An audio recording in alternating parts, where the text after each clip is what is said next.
Satgas ya COVID-19 Provinsi Sumatera Selatan.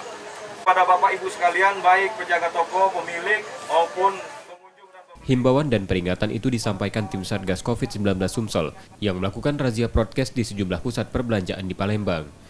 Petugas masih menemukan sejumlah pelanggaran yang dilakukan warga, terutama mengenai penggunaan masker. Warga yang melanggar pun diminta berjanji untuk tidak mengulangi lagi dan taat pada prokes dimanapun.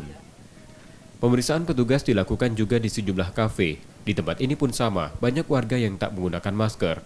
Pelanggar kemudian dihukum skor jam dan berjanji untuk patuh prokes.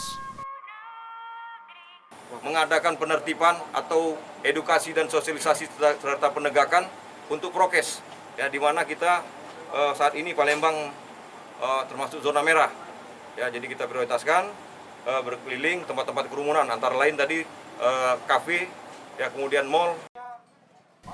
Razia juga dilakukan di tempat-tempat hiburan malam yang masih buka saat bulan Ramadan, selain pendisiplinan prokes.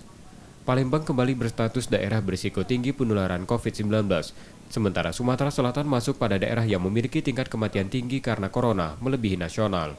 Sehingga pendisiplinan prokes akan terus dilakukan Satgas COVID-19.